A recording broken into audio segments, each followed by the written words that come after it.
sudah terjadi kemarin, tiba-tiba kita dikagetkan ya, kayak tsunami datang ini. Putusan MK yang mengabulkan, meloloskan, ya, memuluskan jalan Gibran untuk maju sebagai calon wakil presiden. Artinya apa? Seperti yang Bung Faisal katakan, ini adalah salah satu bentuk melanggengkan politik dinasti. Atau apakah ini sebuah kejahatan? Silahkan. Ya, banyak orang resah, gelisah, cemas, dan terjadi goncangan yang kuat di media sosial terhadap keputusan MK. Dan saya mencoba untuk menarik semua energi kemarahan mereka terhadap keputusan MK untuk tujuan meloloskan Gibran ke panggung Pilpres ini dengan satu kalimat, ini satu pemufakatan jahat. Dilihat dari alur perjalanan bagaimana MK berani mengambil tindakan seperti itu. Jadi kecaman itu tidak hanya datang dari luar kekuasaan yang semakin muak dengan praktek dinasti politik, tapi menariknya ada goncangan di internal, di seputaran istana. Orang-orang PDIP yang kita sudah berkali-kali memberi sinyal kepada mereka, mereka akan menuai pukulan-pukulan yang kuat dari pendekatan politik dua kaki Jokowi ini hari ini kan. Rame-rame menunjukkan kemarahan terhadap keputusan MK. Reaksinya sudah brutal, sudah mulai sangat sensitif.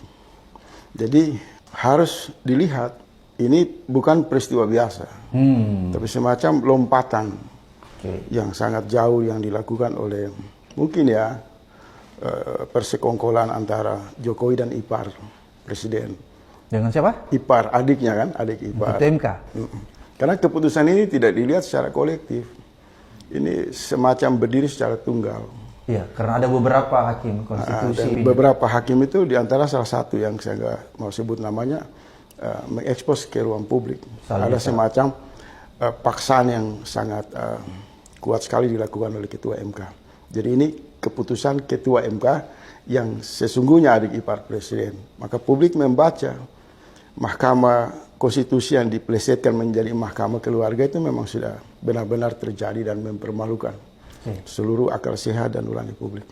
Apakah ini membuat kita semua semakin pesimis bahwa demokrasi di Indonesia akan berjalan sebagaimana mestinya? Saya membayangkan ini ada ketidakadilan, Bung Faisal ya. Bagaimana dengan anak-anak yang ada di kampung, anak seorang petani?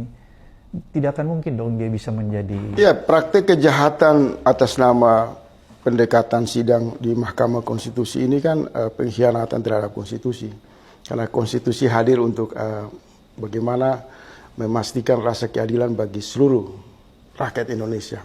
Tapi hari ini kan Mahkamah Konstitusi mengambil satu tindakan untuk menunjukkan makin menguatnya dinasti politik, dan keputusan ini kan tidak ada hubungan dengan jutaan anak-anak muda yang ingin masuk sebagai calon wakil presiden atau presiden. Tapi terang dan jelas hanya dalam rangka memuluskan keinginan satu putra presiden. Jadi keputusan memilih Kaisang di PSI dalam waktu yang sangat singkat itu tidak beda dengan peristiwa keputusan di MK dalam rangka meloloskan Gibran. Nah, ini sajian cepat saji instan dengan gaya-gaya premanisme kekuasaan seperti ini berbahaya. Bukan lagi memberikan kecemasan terhadap kalkulasi ketidakadilan dalam konteks demokrasi, tapi bisa mengancam disintegrasi nasional kita, bisa memicu perpecahan persatuan nasional. Karena masyarakat di berbagai daerah akan melihat sentralistik kekuasaan yang dimainkan oleh Jokowi ini sudah menjadikan negara sebagai lapak empuk untuk melayani kepentingan pribadi mereka.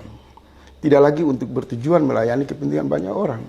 Maka orang akan berkalkulasi di era 10 tahun Jokowi saja sumber-sumber kekayaan alam di berbagai daerah dirampok, korupsi merajalela. Kalau kekuasaan itu kemudian bergulir kepada kolega baru dan posisi wakil presiden diambil oleh Gibran, maka ini akan terjadi bahaya.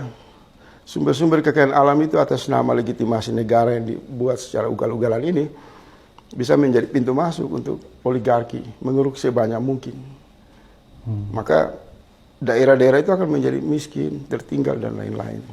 Menarik yang tadi Bung Faisal sampaikan bahwa putusan MK ini yang meloloskan Gibran itu kan memperlihatkan kita bahwa MK sepertinya turut serta melanggengkan politik dinasti Jokowi.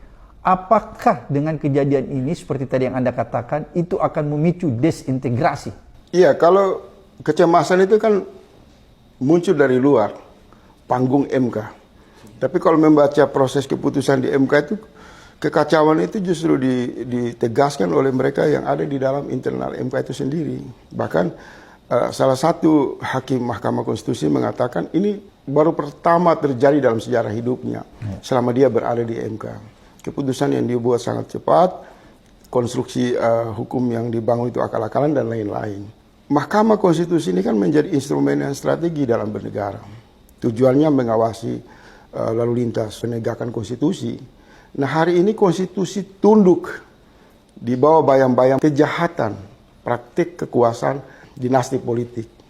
Ini satu instrumen yang sudah terlalu jauh menyimpang, terlalu jauh menyakiti perasaan rakyat banyak, maka orang-orang, masyarakat di luar Pulau Jawa itu akan lihat. Kalau negara, instrumen misal MK ini yang sangat strategis sudah dicaplok, sudah dikendalikan oleh kekuasaan politik dinasti, maka ini satu praktik monarki. Menghadirkan gaya raja di raja untuk memperbudak semua masyarakat. Karena tujuan kekuasaan mereka apa sebenarnya? Untuk melayani rakyat tidak terbukti. Yang banyak diperbincangkan Jokowi melayani oligarki, melayani segelintir orang di lingkaran kekuasaan. Jadi kalau semua bangunan strategi, badan-badan strategi sudah dicaplok dan tujuan akhir adalah melanggengkan Gibran menjadi cawapres Prabowo, maka kejahatan ini untuk dalam rangka konsolidasi perampokan sumber kekayaan alam, penindasan secara lebih brutal, dan bisa mengancam pada disintegrasi. Saya khawatir ketika orang tidak percaya lagi dengan posisi Mahkamah Konstitusi, maka rakyat di daerah ini bisa melakukan perlawanan melalui suara referendum. Oke, jadi peristiwa ini bisa memicu rakyat meminta referendum? Bisa, kalau dia sudah masuk ke dalam ancaman disintegrasi, mengancam terhadap konsolidasi kekuasaan yang berakibat merugikan masyarakat di daerah, dan terbukti 10 tahun ini kan bisa kita lihat kasus Rempang, terus kita lihat masalah yang terjadi di Kalimantan, Papua, dan lain-lain. Ini menyisihkan rasa ketakutan yang luar biasa. Maka yang tersisa dalam pikiran rakyat di luar Pulau Jawa, mereka mungkin, dugaan saya, kelompok-kelompok kritis dan cerdas di luar Jawa itu akan bangkit. Hanya yang tersisa mereka miliki adalah kekuatan dalam konstitusi, yaitu referendum. Apakah negara dibiarkan dikuasai oleh praktik politik jahat, politik dinasti yang disponsori oleh oligarki, atau mengembalikan negara dengan cita-cita mulia untuk mewujudkan rasa keadilan bagi seluruh rakyat Indonesia? Bu Faisal, kalau kita lihat ini kan luar biasa ya. Betapa Jokowi ini sudah mengkhianati Ibu Mega, tanda petik ya. Orang yang membesarkannya, orang yang menjadikannya presiden, dan menjadikan anak-anaknya jadi wali kota, menjadikan menantunya jadi wali kota pula. Apa sih sebenarnya yang terjadi ini? Saya kira kalau konflik di internal atau di lingkaran kekuasaan antara PDIP dan Jokowi, itu urusan mereka. Ya. Sampai hari ini kan kita tidak melihat secara tegas sikap dari Ibu Megawati. Apakah beliau tersandra? Apakah PDIP sudah tidak berdaya lagi menyaksikan apa yang disebut tadi pengkhianatan? Dan itu bukan ucapan dari Bangda, tapi itu kan umum. Di ruang publik mengatakan hari-hari ini Megawati berada pada posisi disandra, digembala oleh kekuasaan politik dinasti Jokowi. Tidak berdaya, terposisi sangat dilematis dalam permainan politik Jokowi ini. Nah, Ibu Megawati tidak keluar secara tegas sebagai satu ketua umum partai dengan otoritas yang tersedia untuk menghentikan ini. Tetapi saya membaca beberapa diehard ya, juru-juru bicara yang loyal kepada Ibu Megawati hanya disuruh